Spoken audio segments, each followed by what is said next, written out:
Ah, bueno, bienvenidos otra vez a todos.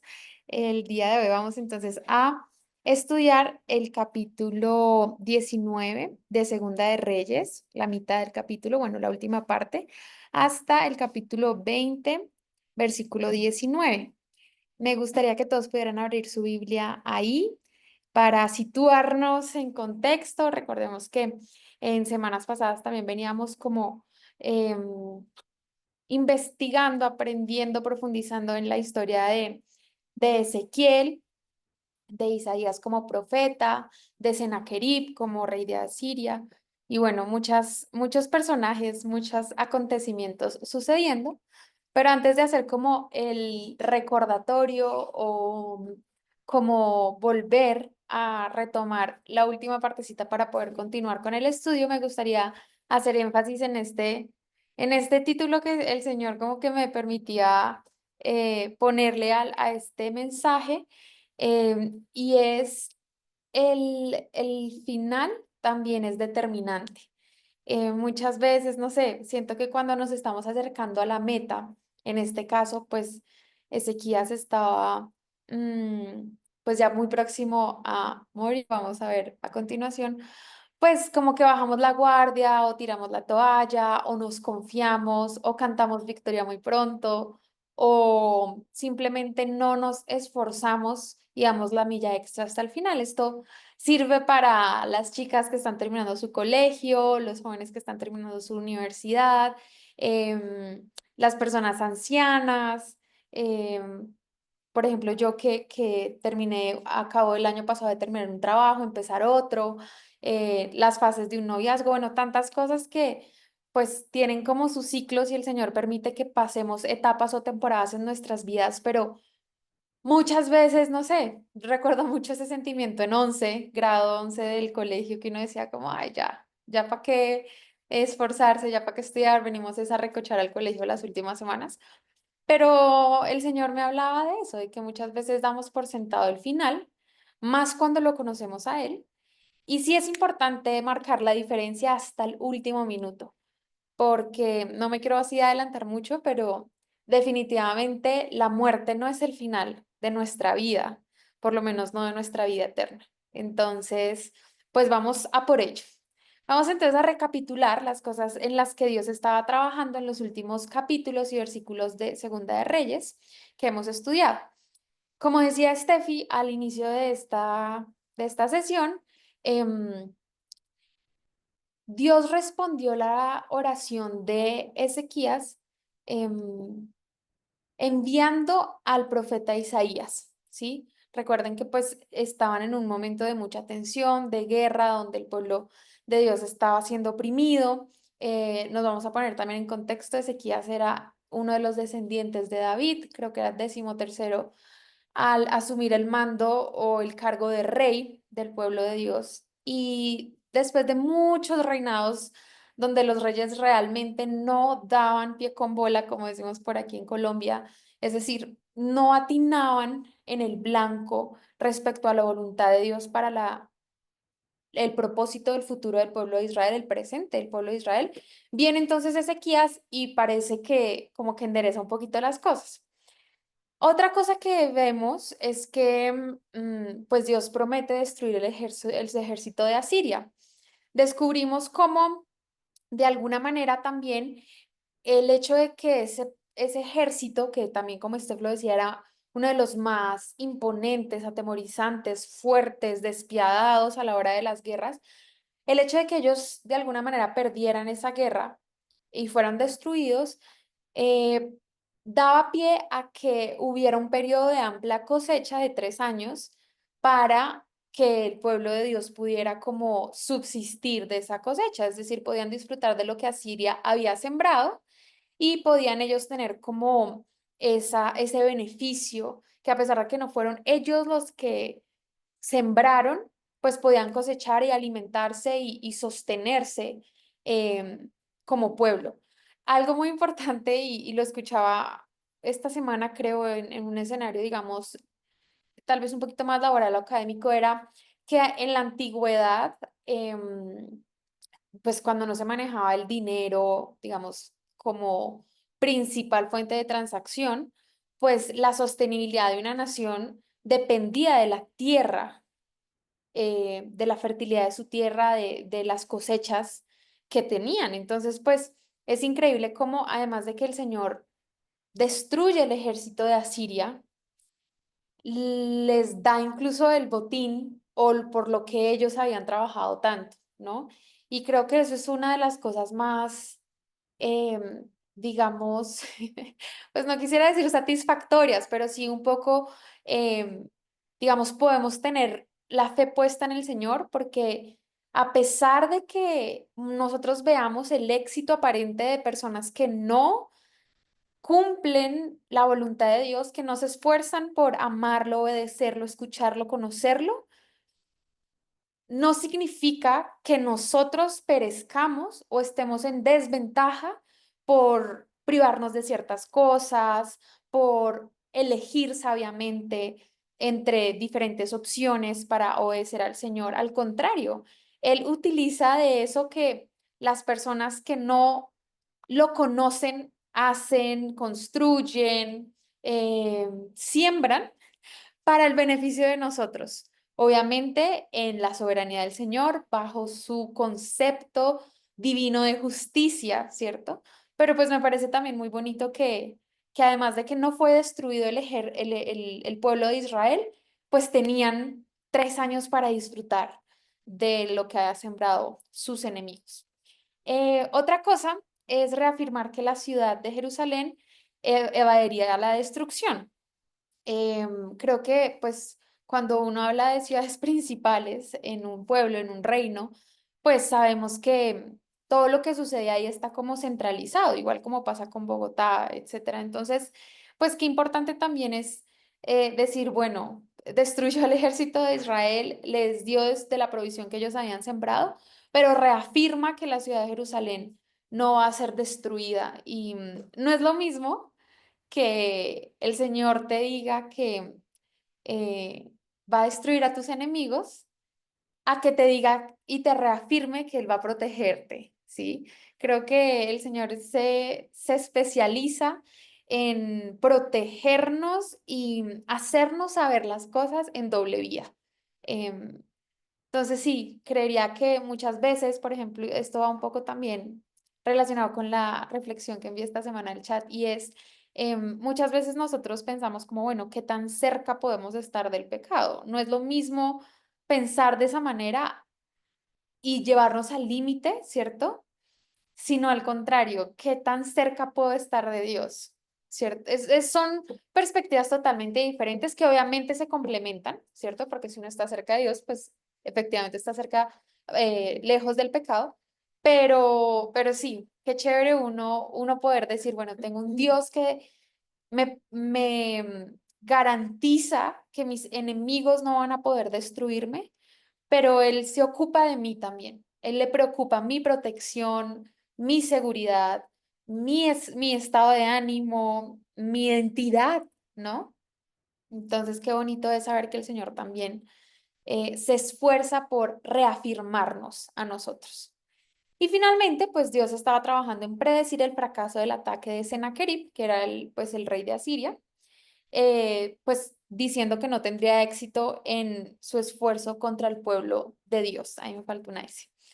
Entonces, ese es el contexto en el que nosotros nos estamos moviendo y me gustaría entonces entrar eh, al principio del fin de la vida de Ezequías. Entonces, vamos a ver ahora, me gustaría que alguien pudiera leerme Segunda de Reyes 19:33 al 35, un poco enmarcándonos en la promesa que Dios le estaba dando a Ezequías en su momento. Entonces, si alguien por favor me ayuda con segundo libro de Reyes 19:33 al 35. Los escucho. Dice así la palabra: por el mismo camino que vino volverá y no entrará en esta ciudad, dice Jehová, porque yo ampararé esta ciudad para salvarla, por amor a mí mismo y por amor a David mi siervo. Y aconteció que aquella misma noche salió el ángel de Jehová y mató en el campamento de los asirios a 185,000. Y cuando se levantaron por la mañana, he aquí, todo era cuerpos de muertos. Súper, Paz, muchas gracias. El primer versículo que leíste, lo había leído, Steph, me parece súper chévere como que lo haya retomado desde el inicio de esta sesión, porque definitivamente muchas veces, no sé, siento que nuestra racionalidad, nuestra lógica, un poco choca o se ve, digamos, atropellada, si se podría decir, por las promesas que Dios hace. Y me he puesto a pensar también como en las promesas que Dios me ha hecho a mí, y de verdad que veo como tres cosas importantes, que las promesas de Dios no tienen que ser lógicas, es decir, no tengo que entenderlas en el momento, ¿sí? Hay promesas de Dios que yo digo, uy, Señor, eso yo lo veo tan difícil, o sea, lógicamente no puedo seguir una secuencia en donde yo diga, estoy acá y voy a pasar uno, dos, tres, cuatro, cinco, X pasos para llegar a, ¿sí? En mi mente no lo puede todavía racionalizar, pero yo aún así confío en que así será. Eso por una parte. Lo segundo es, no tienen que ser aparentemente viables, ¿sí? Muchas veces en el marco de esa lógica, uno lo que quiere es como encontrar de una vez la respuesta, ¿cómo vamos a llegar allá? Y pues ustedes imagínense, el Señor dice que guardaba esa ciudad, que ese pueblo enorme de cientos, miles de personas que estaban asediando la ciudad, estaban ahí, o sea, estaban en la muralla. O sea, no es como una posible amenaza, estaban ya siendo oprimidos, por decirlo de alguna manera. Y entonces yo veía como, ¿qué posibilidad hay de que ni un solo hombre pues transgreda los límites del pueblo donde estaba viviendo el pueblo de Dios, ¿cierto? Como el territorio donde estaba viviendo el pueblo de Dios. O sea, realmente eso no era viable. Y ahora aún después, porque uno dice, bueno, digamos, están ahí a punto de, ¿cierto? De atacar. Lo más lógico sería, bueno, el Señor hace que se devuelvan, incluso dice, por el mismo camino se volverán. Pero ustedes ven ahí que hay 185,000 personas que mueren a causa del ángel de Jehová. O sea, ¿qué probabilidad hay de que tú te duermas y al siguiente día todo el ejército que está a punto de aniquilarte, porque esa era la palabra, yo creo que, o sea, si había un enfrentamiento, no iban a poder defenderse, iba a ser una masacre. ¿Qué probabilidad hay de que todo ese pueblo, ese ejército liderado por Sennacherib, pues se levantaría y estuviera muerto? Pues 185,000 personas, es que es mucha gente. Y yo creo que ahí también nos debe dar a nosotros pues como una alerta de definitivamente cuando hacemos las cosas a nuestra manera y en nuestras fuerzas, no vamos a llegar ni a los tobillos de lo que el Señor tiene preparado para nosotros. ¿Sí? Si ellos hubieran empuñado armas y salido a defenderse, ni siquiera cuando el ejército enemigo los atacara, o sea, si ellos dijeran, no, es que ya están ahí, mejor vamos, tomemos nosotros la delantera para atacar, ni siquiera contraatacar, sino atacar. O sea, de verdad que es muy importante estar muy sensible a los tiempos de Dios y a las instrucciones de Dios, porque si alguien, incluso del pueblo de Israel, le hubiera dado por tirar una flecha afuera, claro, ahí las cosas, eso era literalmente una declaración de guerra muy, muy de frente. Entonces, pues definitivamente no era viable, no había forma humana de que el pueblo de Dios saliera de esa masacre potencial si no era eh, a través de las promesas de Dios que a nuestros ojos son inviables. Y por último, las promesas de Dios no tienen que ser validadas por una multitud. Yo creo que, pues en ese momento Ezequías era el rey, o sea, ¿cómo tú haces como rey para comunicarle a las personas de tu pueblo, las personas que tú lideras, las personas que tú estás encargado de proteger, de que efectivamente Dios te prometió que eso no iba a pasar, ¿sí? De que ustedes iban a ser liberados? O sea,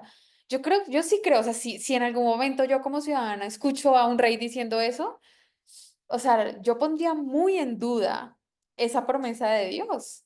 Entonces, qué importante es, a pesar de lo que puedan decir voces externas, incluso mi propia voz, hay que recordar que las promesas de Dios no tienen que ser validadas por una multitud. Y qué chévere nosotros poder tener esa fe suficiente para creer a pesar de.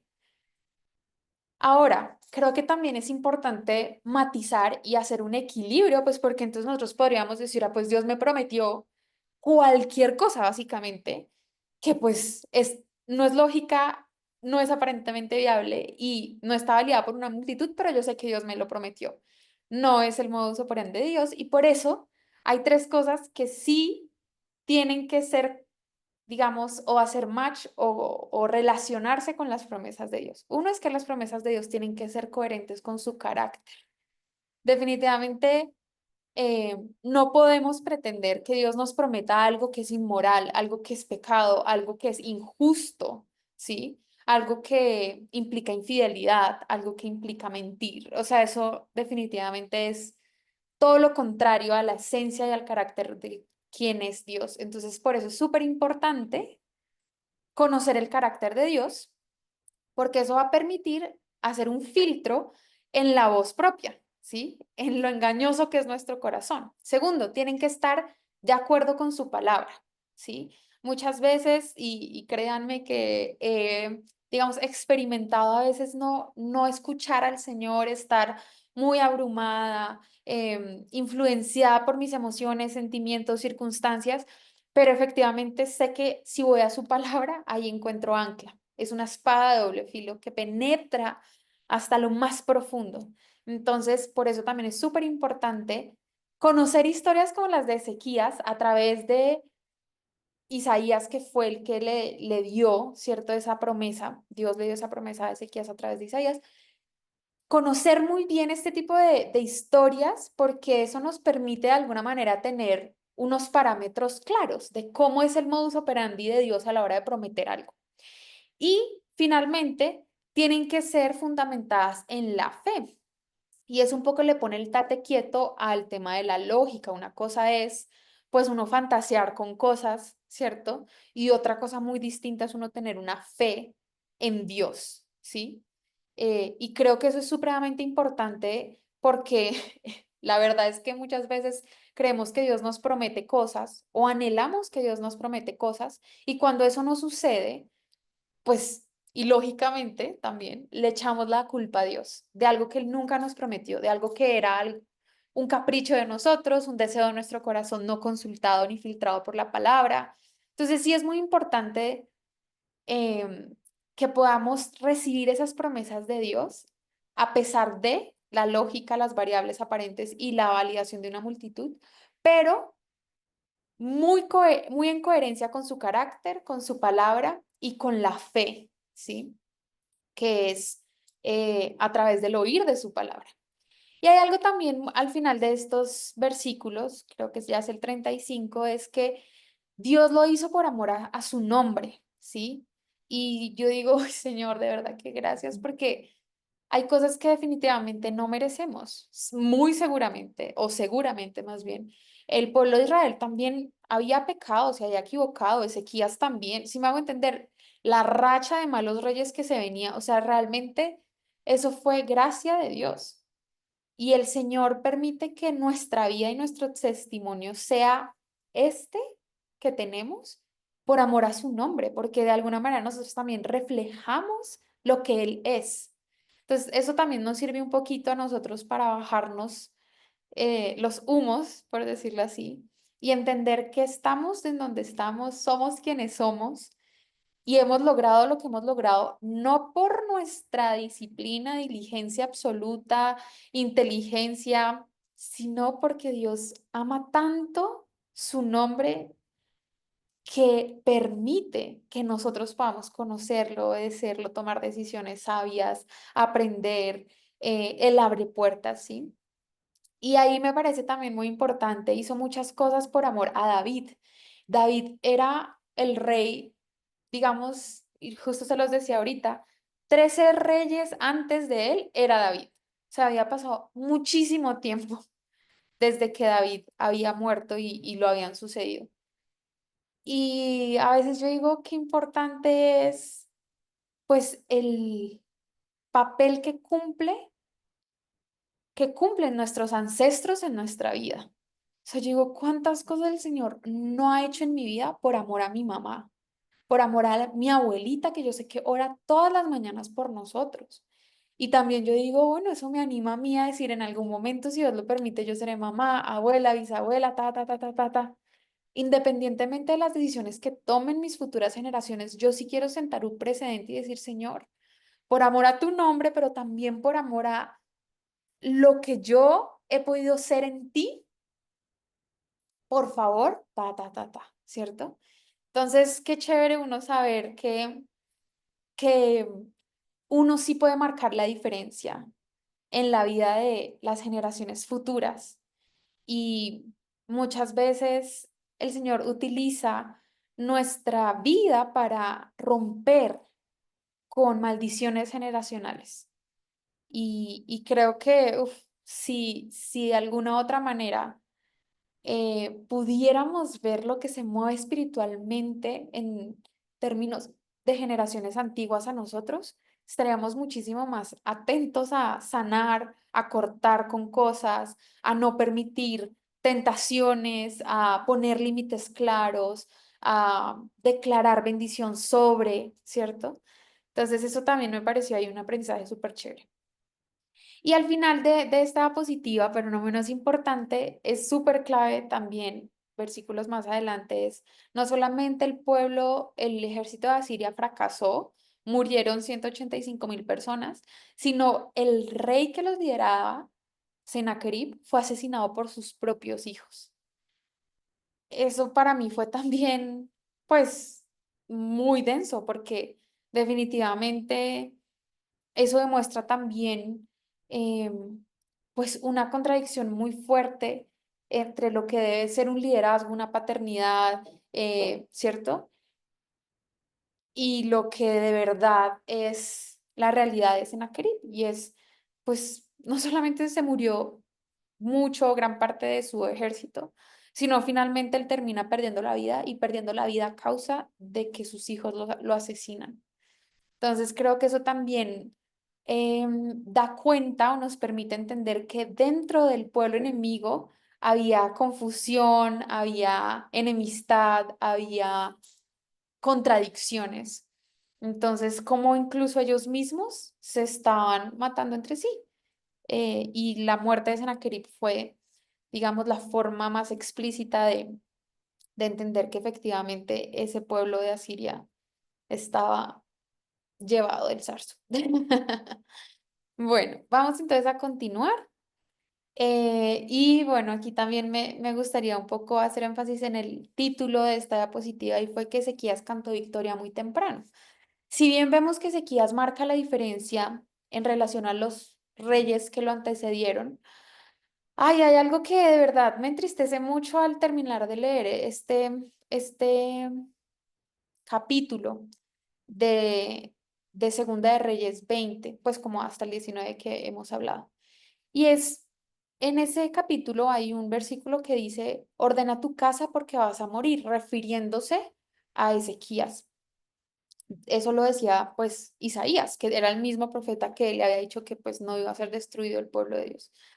Em, y eso a mí me hacía pensar, incluso lo conversaba con Carlos de que ella como, de verdad que uno a veces no está consciente de que lo único que se necesita para morir es estar vivo. O sea, y hay una pregunta que en el estudio bíblico que leí para preparar este mensaje decía como, ¿qué harías si supieras exactamente la fecha en la que vas a morir? ¿Cómo actuarías? ¿Qué decisiones tomarías? ¿Qué le dirías a qué personas?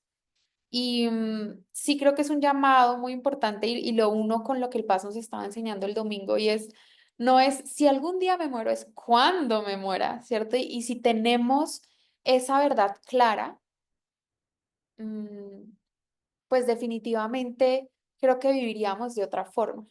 Ese ordena tu casa porque vas a morir, fue un poco una advertencia de Dios para que él pudiera hacer al final y como ordenar sus cosas. Yo creo, pues imagínate sus hijos, el pueblo, lo administrativo, el gobierno, tantas cosas.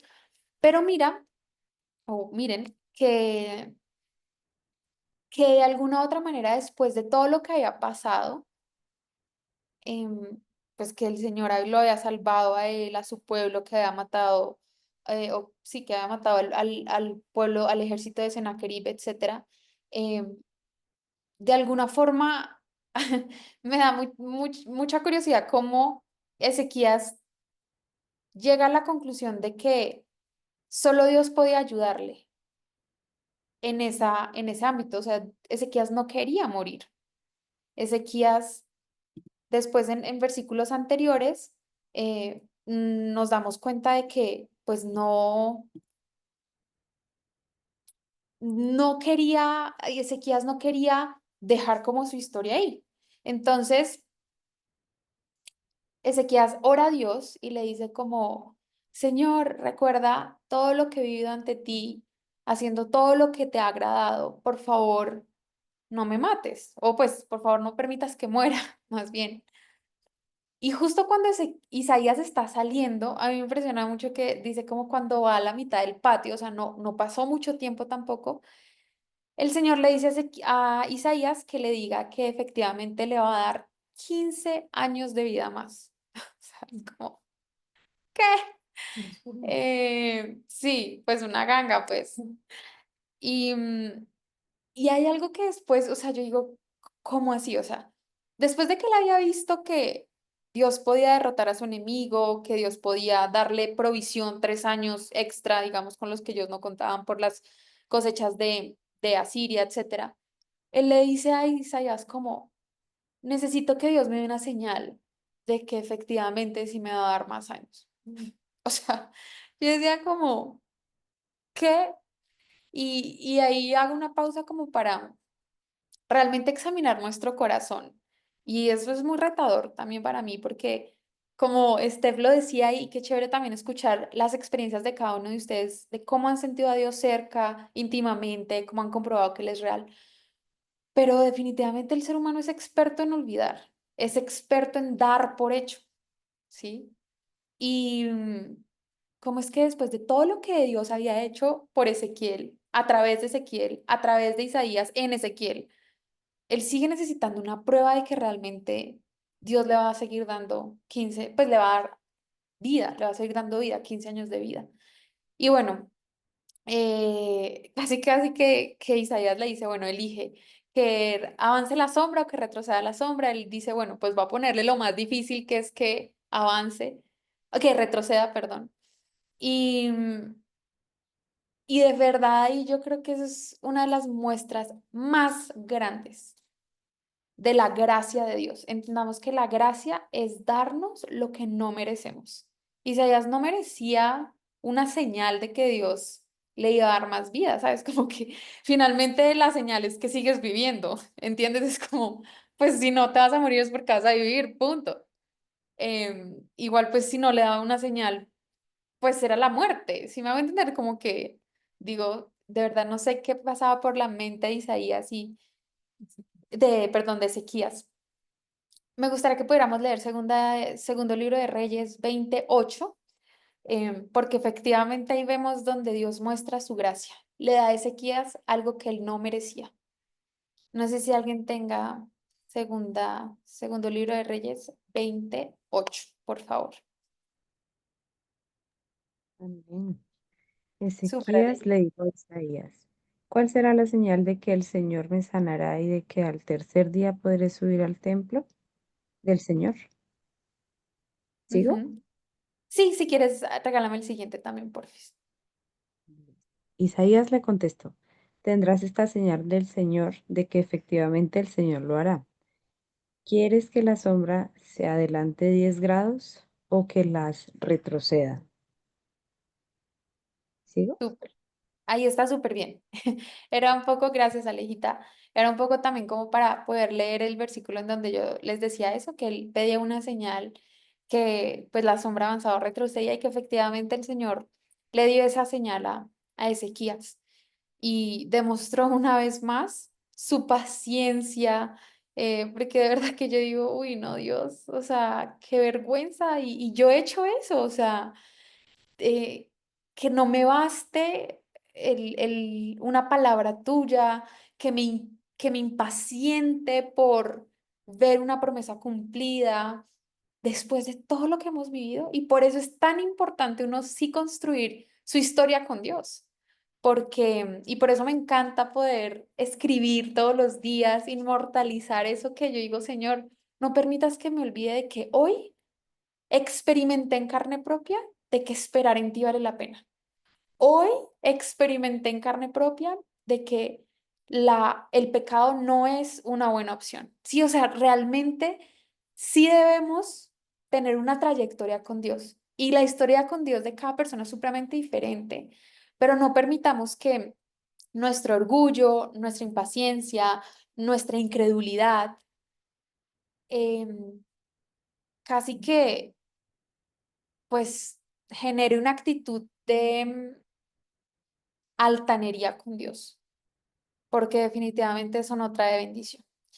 Y finalmente me gustaría hablar de que pues el final de Ezequías no fue un final feliz, a pesar de que él, mantuvo a pulso muchas cosas buenas en su reino. Hubo tres cosas que hizo mal al final, y por eso les decía, el final también es determinante. Mm, la primera es el tema de los embajadores de Babilonia. Recordemos que Babilonia fue uno de los grandes enemigos, opresores del pueblo de Israel. Es que es lo que les digo a veces, yo digo, definitivamente como seres humanos nos descachamos tanto, pero bueno, no, o sea, está mal, pero me refiero, voy a continuar. Llegaron los embajadores de Babilonia, ¿cierto? Pues me imagino yo, unos señores pues muy top, muy pipiris nice. Y recordemos que esto sucedió en la gabaelita, digamos, de tiempo extra que Dios le dio. O sea, él estaba utilizando el tiempo de gracia que Dios le había dado para esto. Entonces llega los embajadores de Babilonia, muy tops y todo, y él los invita a su casa y les muestra absolutamente todos los tesoros de su casa. Todos. Aquí me gustaría pasar a esta siguiente em, diapositiva y me gustaría profundizar como a quién dejamos entrar a nuestra vida, a nuestra intimidad, a nuestro corazón, a nuestra mente, porque lo que podamos ver en primerazo es que Ezequías tenía una demagogia increíble, o sea, era como unas ganas de complacer, de honrar, ¿cierto? A estas personas que hacían parte de un reino que tenía historia con el pueblo de Israel y la historia no era chévere, ¿sí? Incluso yo, o sea, sabemos que Babilonia fue un pueblo, un reinado que desvió al pueblo de Israel por muchos años. Y cómo es que él viene y los deja entrar a su casa. Entonces, es muy importante saber nosotros a quiénes estamos rindiendo honra, ¿sí? Eso no significa pues que los tuvo que haber matado, acribillado, humillado, no, pero una cosa es el respeto, una cosa es, ¿cierto? La cordialidad y otra cosa muy distinta es uno poner límites y honrar a quien verdaderamente merece la honra. Entonces yo me imagino que los embajadores entraron y Ezequías, claro, sigan por acá, que les ofrezco, no sé qué. Además también tenía una aparente generosidad, ¿sí? ¿Por qué digo aparente? Además porque esos tesoros que él le estaba mostrando a los embajadores de Babilonia no eran tesoros de él únicamente, eran tesoros que venían desde Salomón. O sea, eran tesoros de su historia, de su pueblo, o sea, de personas que realmente se la habían sudado para conseguirlos y él se estaba dando de generoso, de pudiente, ¿cierto? Entonces, ¿a quién yo le estoy dando? ¿A quién yo estoy invirtiéndole mi tiempo, mis recursos, mis emociones, ¿sí? Mis pensamientos. Muy importante. Segundo, la presunción, lo que yo les decía. Él se las estaba dando de poderoso, de ricachón, del que tiene, estaba mostrando, estaba presumiendo, ¿sí? Cosas que ni siquiera le pertenecían a él 100%, cosas que venían de sus antepasados. Entonces, ¿yo de qué estoy presumiendo? O sea, yo digo, Ezequías, de lo último que debería estar orgulloso era de esos tesoros. Él debería estar orgulloso de que Dios había hecho cosas grandes a través de su reinado, de que Dios le hablaba a través de profetas. De eso uno sí puede estar orgulloso en el buen sentido, ¿no? No en este, sino, wow, Dios, gracias. Debería estar de alguna manera orgulloso de que su pueblo seguía con vida. O sea, es que solamente eso, de que el pueblo de Dios no se iba a extinguir, pero no. Él estaba mostrándole, presumiéndole a sus enemigos del pasado tesoros materiales que ni siquiera eran de él. Entonces también, ¿en dónde estamos poniendo nuestra identidad? ¿Dónde estamos poniendo, digamos, a dónde redirigimos a las personas cuando hablan de nuestro éxito? A nuestro cargo, a nuestro salario, a donde vivimos, ¿cierto? O de verdad lo humilde que gracias a Dios podemos ser, la capacidad de perdonar que el Señor nos ha dado, el testimonio que podemos decir que tenemos gracias a Él, la ayuda que hemos brindado a tantas personas, el mensaje que hemos compartido, ¿cierto? Evangelizado, no para dárnoslas, ¿sí? Sino realmente estamos dándole a entender a las personas que nos rodean que el verdadero éxito no se trata de tesoros, sino que nuestro tesoro está en el Señor. Eso creo que también es muy importante nosotros preguntarnos. Y por último, pues exposición. Estaba de verdad abriéndole las puertas y siendo supremamente vulnerable, estaba también representando debilidad, ¿cierto? A un pueblo que definitivamente no tenía un historial o un récord positivo en la historia del pueblo de Israel. Entonces, ¿ante quién me estoy exponiendo? Es que muchas veces damos papayas, o sea, yo en dónde, qué música estoy escuchando, a qué conversaciones me estoy ateniendo, a qué lugares estoy yendo, ¿sí? ¿Qué tipo de cosas me estoy poniendo, estoy dejando entrar a mi casa?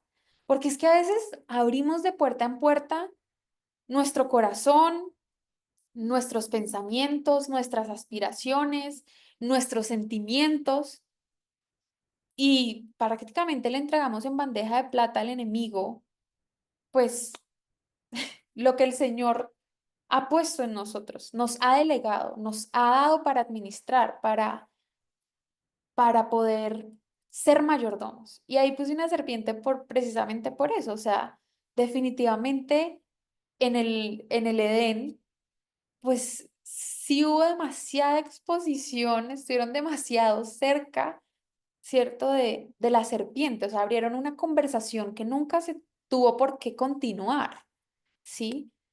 Consideraron una opción que, pues en principio Dios les había dicho que no existía o no debería porque siquiera tenerse en cuenta. Entonces sí es muy importante saber que muchas veces, o sea, el Señor acaba de destruir a 185.000 personas fuera de los límites de mi ciudad, pero yo estoy abriendo las puertas de mi casa a cuatro, o bueno, a embajadores de un pueblo aparentemente inocentes a mi intimidad.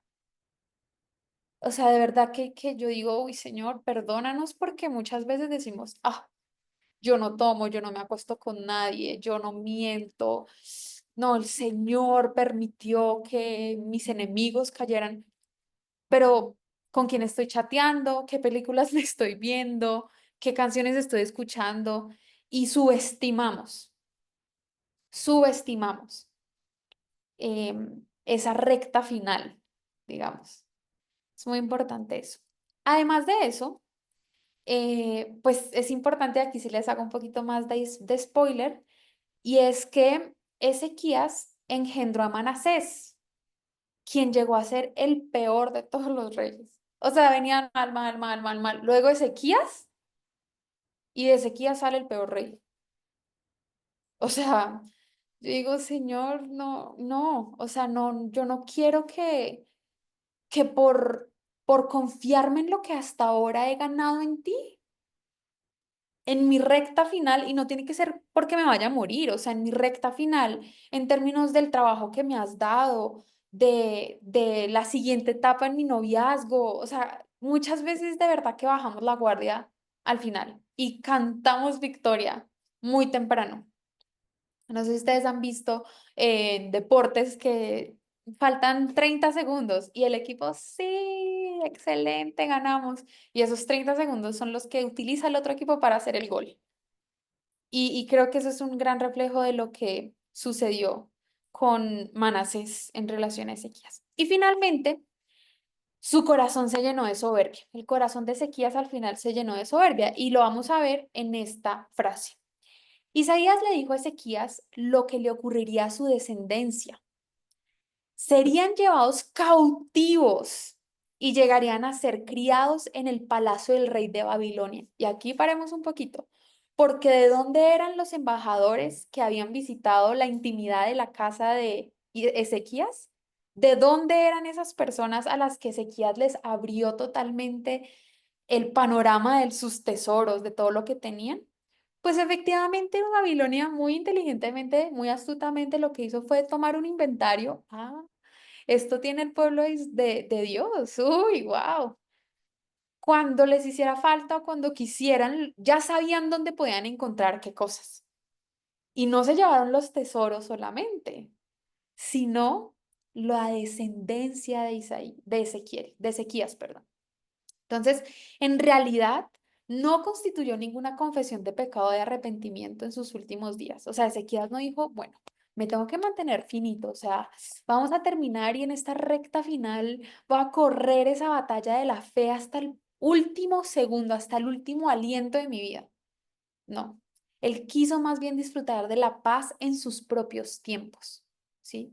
Y no mostró ningún interés en su descendencia sobre la cual caería la catástrofe verdadera.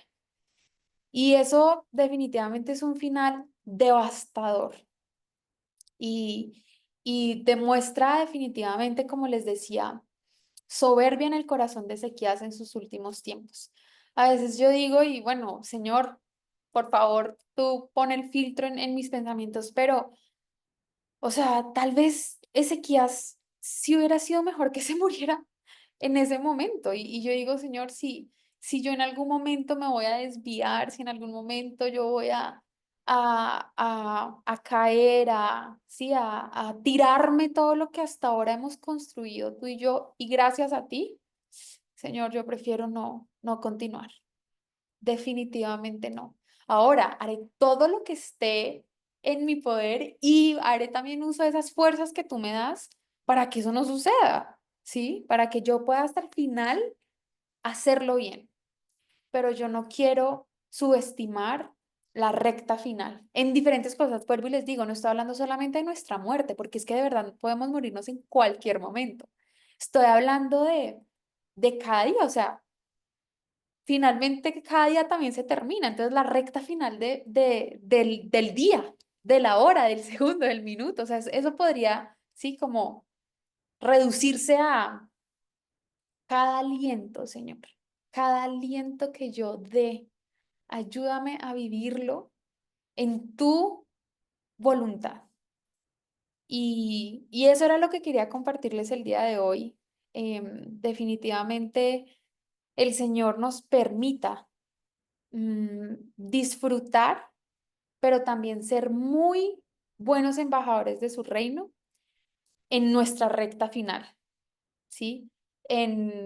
Con nuestra carrera, con nuestro trabajo, con nuestro ministerio, en nuestra vejez, o sea, la cantidad de personas que se echan a perder solamente porque dicen, ay, no, yo ya estoy muy viejito, yo ya hice lo que tenía que hacer en toda mi vida, yo ya disfruté, yo ya experimenté, yo ya viajé lo que... No, O sea, de verdad que el Señor tiene una temporada de bendición, de gozo, de fructificación hasta el último aliento, independientemente de las condiciones que nosotros tengamos como seres humanos. Entonces, me encantaría poder terminar orando, cerrando este espacio en oración y que cada uno también pueda orar en sus términos con el Señor.